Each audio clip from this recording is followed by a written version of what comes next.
নমস্কাৰ বন্ধুসকল পুনে এটা গুৰুত্বপূৰ্ণ ভিডিঅ'লৈ স্বাগতম জনাইছোঁ 2025 চনৰ এই 29 মাৰ্চৰ দিনা বিশেষকৈ সূৰ্য গ্ৰহণৰ সময়খিনিত বিশেষকৈ কেনে ধৰণৰ সাৱধানতা অৱলম্বন কৰিব বিশেষ কোন কেইটা ৰাশি অত্যন্ত শুভ হ'বলৈ গৈছে বিভিন্ন ক্ষেত্ৰত সফলতা অৰ্জন কৰিব ৰাশি অনুসৰি কি বস্তু দান কৰিলে এটা ভাল ফল পাব সকলোখিনি তথ্য আপোনালোকে জানিব পাৰিব কিমান সময়ত সূৰ্য গ্ৰহণ লাগিব কেনে ধৰণৰ প্ৰভাৱ আপোনালোকৰ ৰাশিপুৰত পৰিব এই সময়খিনিত কৈছে যে দিনটো বছৰৰ প্ৰথমটো সূৰ্য গ্ৰহণ অৰ্থাৎ কৈছে যে 2025 চনৰ প্ৰথমটো সূৰ্য গ্ৰহণ হৈছে 29 মাৰ্চ যেহেতু আজি 12 হৈছে শনিবাৰ গতিকে এই সময়খিনিত কিন্তু কিছুমান ক্ষেত্ৰত অলপ সাৱধান হ'ব লাগিব সূৰ্য গ্ৰহণৰ সময়ত কি কৰিব আৰু কি নকৰিব জ্যোতিষত এক গুৰুত্বপূৰ্ণ সময় বুলি গণ্য কৰা হয় কাৰণ ইয়াৰ প্ৰভাৱ 12 ৰাশিৰ ওপৰত পৰে এই সময়তে সূৰ্য গ্ৰহণৰ সময়ত কিছুমান কাম কৰিবলৈ নিষেধাজ্ঞা আৰোপ কৰা হৈছে এই সময়খিনিত ধ্যান ৰাখিব জ্যোতিষশাস্ত্ৰ অনুসৰি জ্যোতিষসকলৰ মতে বা জ্যোতিষশাস্ত্ৰ অনুসৰি সূৰ্য গ্ৰহণ আৰম্ভ হ'লে ঘৰত পূজা কৰা উচিত নহয় মনত ৰাখিব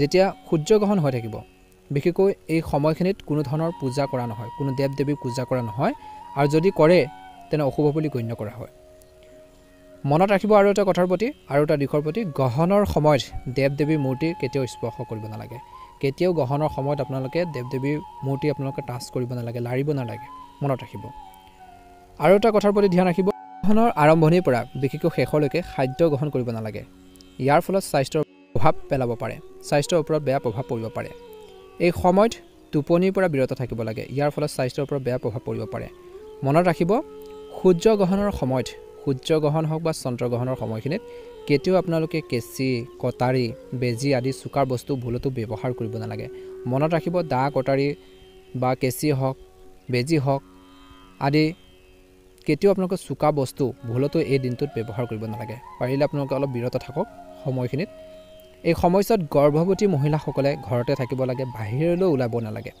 কিন্তু সূৰ্য গ্ৰহণৰ নিগেটিভ প্ৰভাৱবোৰ আপোনালোকৰ বিশেষকৈ ওপৰত পৰিব পাৰে গতিকে গৰ্ভৱতী মহিলাসকলে নিজৰ বিশেষকৈ স্বাস্থ্য পাতিৰ ক্ষেত্ৰত গুৰুত্ব দিব লাগে আৰু বাহিৰলৈ ওলাব নালাগে ঘৰৰ বাহিৰত কেতিয়াও ওলাব নালাগে সূৰ্য গ্ৰহণৰ সময়ত বিশেষকৈ ঘূৰি ফুৰাৰ পৰা বিৰত থাকিব লাগে সূৰ্য গ্ৰহণৰ সময়খিনিত কেতিয়াও আপোনালোকে মনত ৰাখিব সূৰ্যলৈ কেতিয়াও খালী চকুৰে চাব নালাগে এই সময়ছোৱাত কোনো নতুন কামো কৰিব নালাগে বুলি কৈছে কিবা এটা নতুন ব্যৱসায় হওক বিজনেছ হওক কিবা নতুন কাম এটা কৰিব বিচাৰিছে সেই সময়খিনিত কেতিয়াও কৰিব নালাগে বুলি কৈছে গ্ৰহণ আৰম্ভ হোৱাৰ পিছত কোনো নেতিবাচক স্থানলৈ যাব নালাগে বেয়া বা তেনেকুৱা ধৰণৰ নেতিবাচক যিবিলাক আপোনালোকৰ ঠাই আছে সেই ঠাইবোৰলৈ কেতিয়াও যাব নালাগে এইটো ন্যায্য নহয় গতিকে ধ্যান ৰাখিব গ্ৰহণৰ সময়ত কি কৰিব লাগে সময়ত কি কৰিলে উপকৃত হ'ব গ্ৰহণৰ সময়ত কি কৰিব লাগে সূৰ্য গ্ৰহণ হ'লে ভগৱান শ্ৰী বিষ্ণু মন্ত্ৰ জপ কৰিব লাগে সূৰ্যদেৱৰ আপোনালোকে মন্ত্ৰ জপ কৰিব লাগে ইয়াৰ লগতে ধ্যান কৰি মনটো শান্ত কৰি ৰাখিব লাগে ইয়াৰ পিছত সূৰ্য গ্ৰহণ শেষ হোৱাৰ পিছত গা ধুই নিজৰ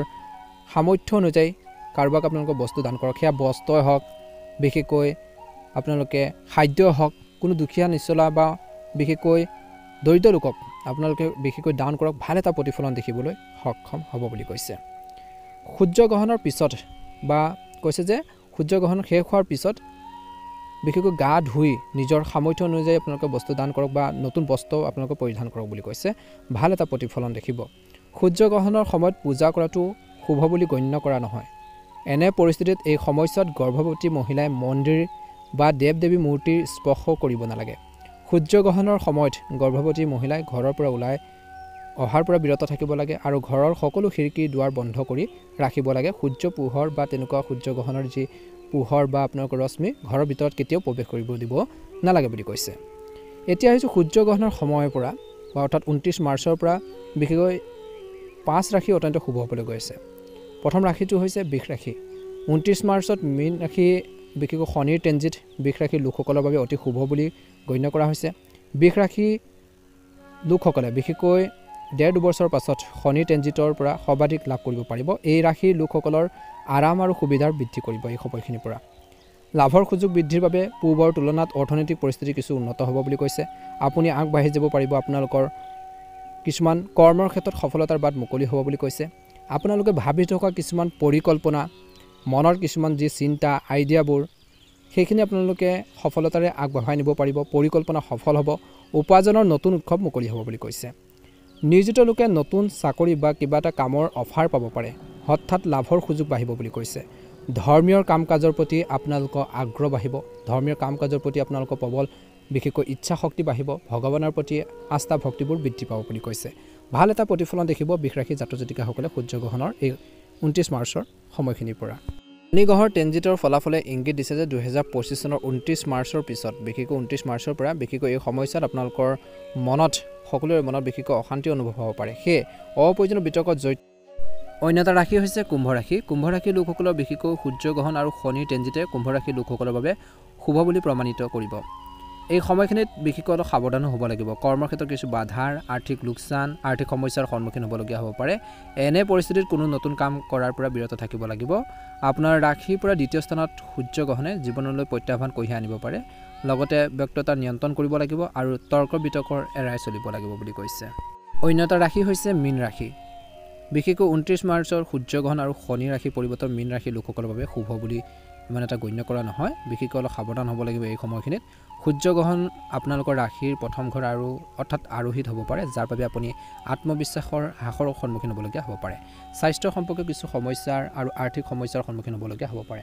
কৰ্মৰ ক্ষেত্ৰত ব্যস্ততাৰ বাবে বিশেষকৈ কিছুমান কাম আধৰুৱা হ'ব পাৰে। ঘৰুৱাৰ ক্ষেত্ৰত বিশেষকৈ স্বাস্থ্যৰ অৱনতি ঘটিব পাৰে। গতিকে মীন ৰাশি জাতক জাতিকাসকলে অলপ নিজৰ হেল্থৰ প্ৰতি কেয়াৰফুল হ'ব লাগিব, গুৰুত্ব দিব লাগিব এই 29 মাৰ্চৰ সময়খিনিৰ পৰা। অন্য এটা ৰাশি হৈছে তুলা ৰাশি। তুলা ৰাশিৰ লোকসকলৰ বাবে ষষ্ঠ স্থানত শনিৰ ট্ৰেনজিটে নতুন মূৰ আনিব পাৰে। এই সময়খিনিত মানুহৰ সন্মুখত নতুন সুযোগ আপোনালোকৰ আহিব পাৰে, যাৰ ফলত তেওঁলোকৰ আৰ্থিক সমস্যাৰ সুদৃঢ় হ'ব পাৰে। নিয়োজিত লোকৰ বাবে এই সময়খিনিত প্ৰগতিৰ সময়। উচ্চপদস্থ বিষয়ৰ সৈতে ভাল সম্পৰ্ক গঢ়ি তুলিব পাৰিব, যাৰ ফলত কেৰিয়াৰত সফলতা লাভ কৰিব পাৰিব। এই সময়ছোৱাত বিদেশ ভ্ৰমণৰ সম্ভাৱনা আছে, যি আপোনালোকৰ জীৱনত নতুন দিশ দিব পাৰে। এটা ভাল প্ৰতিফলন দেখিব এই সময়খিনিৰ পৰা। অন্য এটা ৰাশি হৈছে বিশেষকৈ মিথুন ৰাশি। মিথুন ৰাশিৰ লোকসকলৰ বাবে এটা ভাল সময় বুলি কৈছে। এই সময়খিনিৰ পৰা আত্মবিশ্বাস বৃদ্ধি পাব।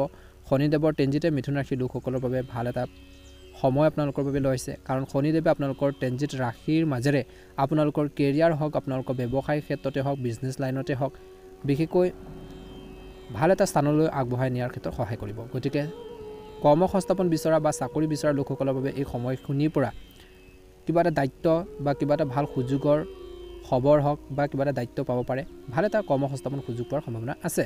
লগতে কেৰিয়াৰত অগ্ৰগতি হ'ব এই সময়খিনিৰ পৰা। চাকৰি আৰু ব্যৱসায়ত আগবাঢ়ি যোৱাৰ ক্ষেত্ৰত সুযোগ পাব, ভাল অপৰচুনিটিবোৰ আহিব বুলি কৈছে। একে সময়তে ব্যৱসায়ীসকলে বিভিন্ন ক্ষেত্ৰত লাভান্বিত হ'ব বুলি কৈছে। কেৰিয়াৰৰ সন্দৰ্ভত চলি থকা যি ধৰণৰ উত্তেজনা, যি ধৰণৰ সমস্যা বা কনফিউজন, খেলি মেলি সেইখিনি অন্ত পৰিব। এজন প্ৰভাৱশালী ব্যক্তিৰ সংস্পৰ্শলৈ আহি বিশেষকৈ যুৱক যুৱতীসকলে জীৱনত উচ্চ মৰ্যাদা আপোনালোকে লাভ কৰাৰ সম্ভাৱনাও দেখা পোৱা গৈছে। ভাল এটা প্ৰতিফলন দেখিবলৈ সক্ষম হ'ব এই সময়খিনিৰ পৰা। আপোনালোকৰ দায়িত্ববোৰ বৃদ্ধি পাব বুলি কৈছে এই সময়খিনিত। বিশেষকৈ সূৰ্যগ্ৰহণৰ সময়খিনিত আপোনালোকে নিজৰ সংৰাগবোৰ নিয়ন্ত্ৰণ কৰিব লাগিব। কন্যা ৰাশিৰ লোকসকলে বিশেষকৈ প্ৰতিকাৰ স্বৰূপে শনিদেৱৰ আশীৰ্বাদ আপোনালোকে লাভ কৰিবৰ বাবে শনিদেৱক আপোনালোকে পূজা কৰক। শনি মন্দিৰত আপোনালোকে বিশেষকৈ মিঠাতেলৰ চাকি জ্বলাওক বুলি কৈছে। ভাল এটা প্ৰতিফলন নিশ্চয়কৈ দেখিবলৈ সক্ষম হ'ব। এই সময়খিনিত আপোনালোকে ধ্যান দিব মেঘ ৰাশি, কুম্ভ ৰাশি, বৃষ ৰাশি, মিথুন ৰাশি আৰু বৃশ্চিক ৰাশি আৰু কন্যা ৰাশি। এই ৰাশিৰ লোকসকলে বিশেষকৈ যদি আজি এই শনিবাৰৰ দিনটোত পাৰিলে বা আপোনালোকৰ শনিবাৰে হওক, যদি আপুনি শনিবাৰে দুখীয়া মানুহক সহায় কৰে, বস্ত্ৰ দান কৰে, কম্বল হওক বা আপোনালোকে তেওঁলোকৰ প্ৰয়োজনীয় যদি আপোনালোকৰ বস্ত্ৰ দান কৰে, কাপোৰ দিয়ে, তেতিয়া আপুনি শনিদেৱৰ আশীৰ্বাদ পাব বুলি বিশ্বাস কৰা হয়। গতিকে এনে কৰিবলৈ আপোনালোকে একেবাৰে নাপাহৰিব। যদি সাধ্য অনুসৰি আপোনালোকে পাৰে সহায় কৰক বুলি কৈছে। আৰ্তজনক বা দুখীয়া মানুহক ভাল এটা প্ৰতিফলন নিশ্চয়কৈ দেখিবলৈ সক্ষম হ'ব। যদিহে নতুনকৈ চাই আছে আমাৰ চেনেলটো ছাবস্ক্ৰাইব কৰি দিব। ভিডিঅ'টো ভাল লাগিলে লাইক এটা কৰিব, আমাৰ মনোবল বঢ়োৱাত সহায় কৰিব। আপোনালোকৰ সুস্বাস্থ্য কামনা কৰিছোঁ। দিনটো শুভ হওক। ওম নমঃ শিৱায়, ওম নমঃ শিৱায়, ওম নমঃ শিৱায়।